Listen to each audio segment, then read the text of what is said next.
Ok, chavos, ahora vamos con geografía y en este caso vamos a tratar de trabajar igual toda la secuencia con respecto a lo que es la vulnerabilidad, ¿sale? Y bueno, la vulnerabilidad, como vimos en la secuencia anterior, es uno de los factores principales para que un fenómeno natural se convierta en un desastre.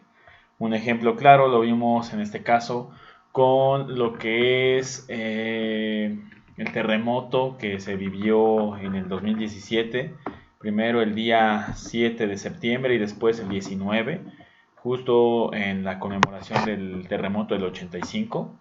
Y aquí tal vez sí afectó a algunas poblaciones, pero no a todas por igual. Afectó más a las que estaban con una mayor pobreza.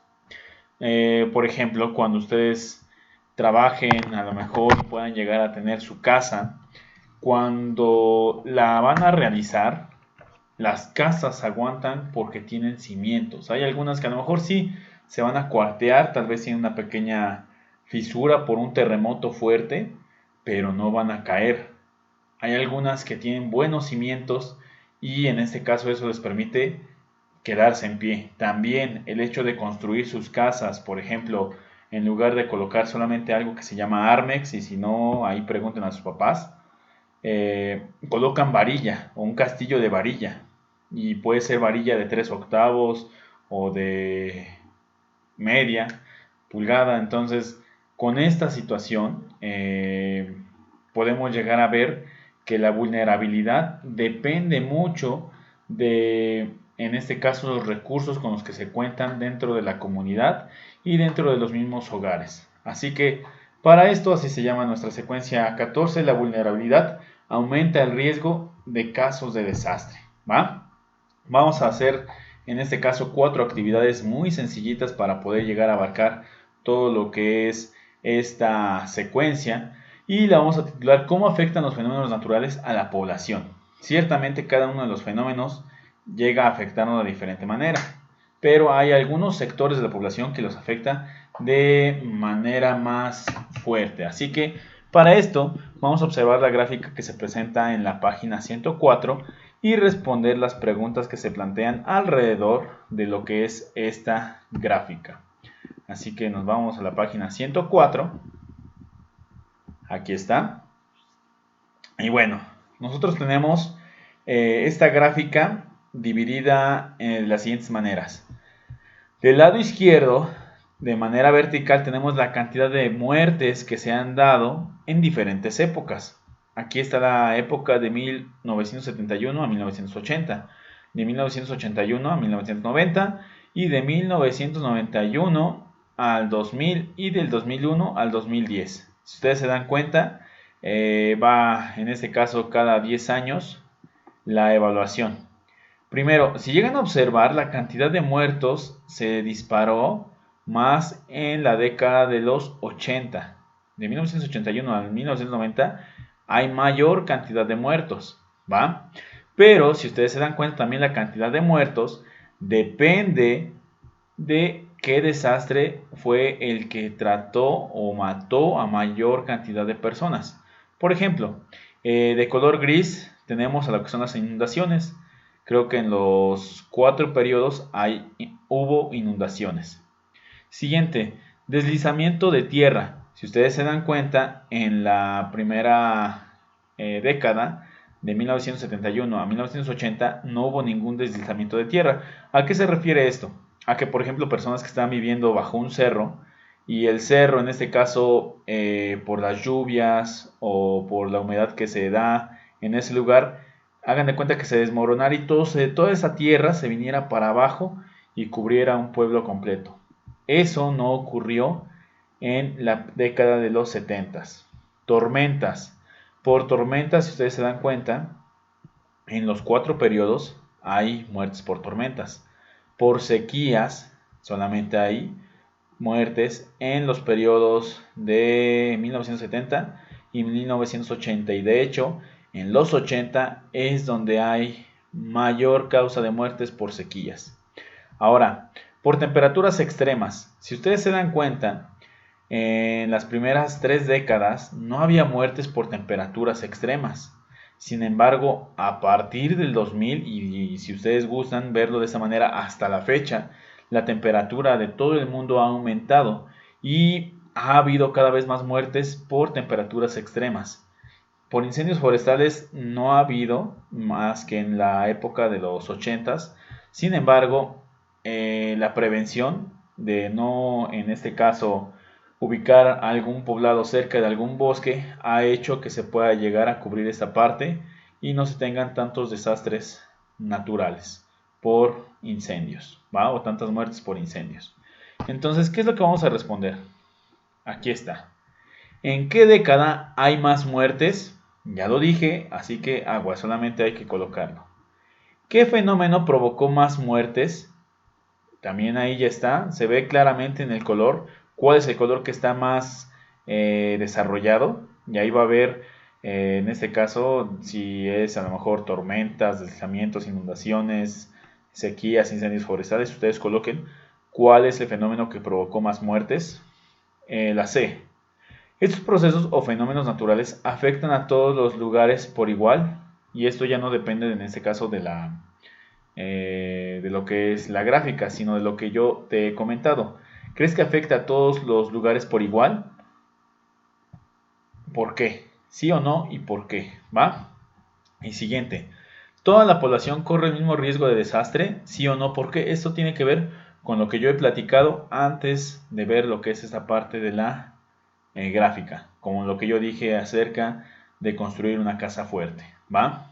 Supongamos también el hecho de que a lo mejor tú vivas cerca de una barranca o cerca de donde pasa un río, probablemente tengas mayor probabilidad de que haya una inundación y tengas pérdidas económicas o hasta pérdidas, en este caso, humanas, ¿sale? Entonces, toda la población no corre el mismo riesgo para un desastre, ¿sale? Aguas. Yo ya les estoy dando algunas respuestas para que ustedes también no se vayan a equivocar en eso. Ahora, vamos con la siguiente. Vamos a leer y subrayar los textos de la página 105 y 106, además de observar el mapa y responder las siguientes preguntas. Primero checamos cuáles son las preguntas que tienes que responder. Primero, ¿por qué se dice que ¿por qué se dice que en el primer texto los desastres no son naturales? Siguiente, ¿cuáles son los factores que hacen más vulnerable a una población? 3. ¿En qué nivel se encuentra nuestro país en cuestión de vulnerabilidad? 4. ¿Cuál es el continente que se encuentra con mayor riesgo de desastres? ¿Cuál es el continente que se encuentra con mayor riesgo de desastres? Y 5. ¿Qué continente es el que tiene menor riesgo de desastres? Hay un continente que está casi de color verde. Ahorita vamos a ver. Vámonos a ver el texto para poder llegar a responder esas preguntas. Aquí está, este es nuestro texto que tenemos que ver, ¿sale?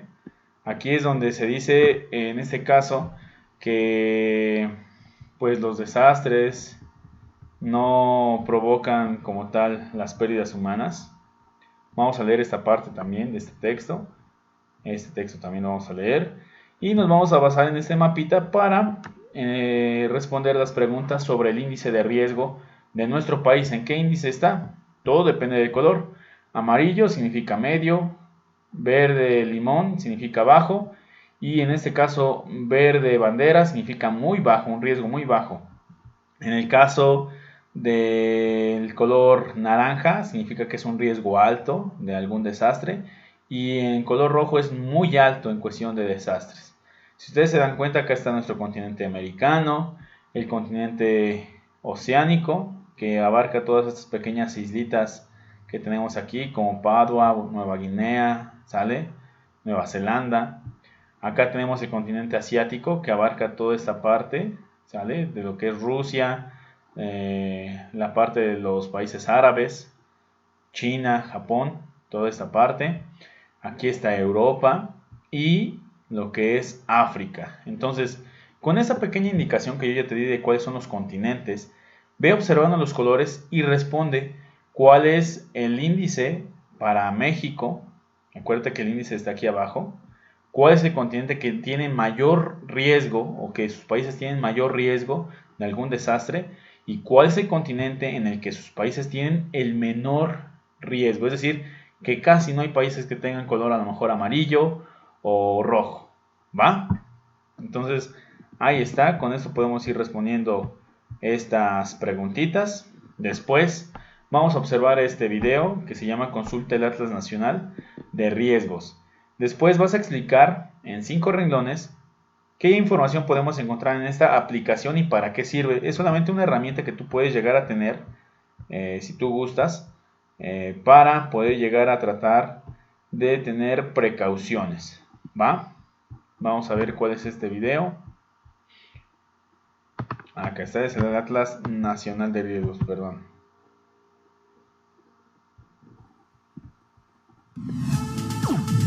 ¿Vale? La página. Todos los fenómenos que bases de datos. Ahí les dicen cómo entrar a la página y hasta para qué va sirviendo cada uno de los iconos, ¿va? Entonces es lo que yo quiero que me expliquen. Y lo aprendan porque esto les va a ayudar para que a lo mejor si hay algunos de ustedes que no llega a quedarse en Chapultepec cuando sea mayor y se va a una zona costera como lo que es Chiapas, como lo que es a lo mejor Quintana Roo y está viviendo cerca de la costa, toma en cuenta a lo mejor dónde llegar a vivir por esta parte que es el Atlas Nacional de Riesgos, ¿va? Ahora, siguiente video que tenemos que ver. Observa el video 7 consejos sobre cómo sobrevivir a desastres y después realiza un resumen en el que expliques qué se debe hacer en cada tipo de desastre. Acá vienen los huracanes, vienen las tormentas tropicales, ¿sale? Y en este caso te pido que agregues un dibujo para poder llegar a representar cada uno de los diferentes tipos de desastres, ¿va? Además de que pones el dibujo y después colocas la información. Azotan el mundo, especialmente el Caribe y el sur de los Por ejemplo, acá están sobre los huracanes Unidos, cada vez y más dan las recomendaciones. Y destruyen todo a su los paso. Tornados. Una vez que escuches. Número 5. Tsunamis. ¿Y qué podemos hacer para cuidarnos? ¿Va?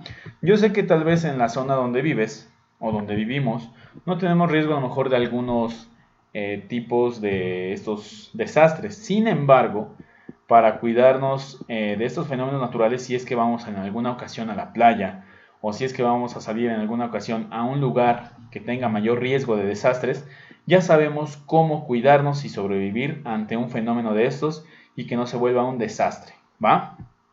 Por último, vas a observar el video que se llama Guía de Convivencia con el Riesgo y esta es una herramienta divertida. Acá no vas a tener que hacer nada, solamente te pido que veas el video y si tienes la oportunidad trata de descargar un juego que venga ahí, que viene ahí sobre los riesgos, en el que tú vas a poder aprender con la familia sobre lo que son los riesgos y desastres, ¿va? En este caso, evidencias que sí necesito es de esta primera actividad, de las preguntas que se plantean sobre la página 104, el segundo cuestionario de la página 105 y 106, la explicación del segundo video de consultas de Atlas Nacional y de riesgos y el resumen con su imagen sobre los consejos para sobrevivir a desastres naturales. De este último no necesito como tal una evidencia, simplemente que veas el video y que tal vez puedas llegar a jugar, entrar a la página y jugar con tu familia. Ese si es que se puede llegar a realizar. Yo sé que la conectividad en ocasiones no se puede dar, así que esto sería todo por mi parte. Para lo que es geografía, nos vemos en el siguiente video.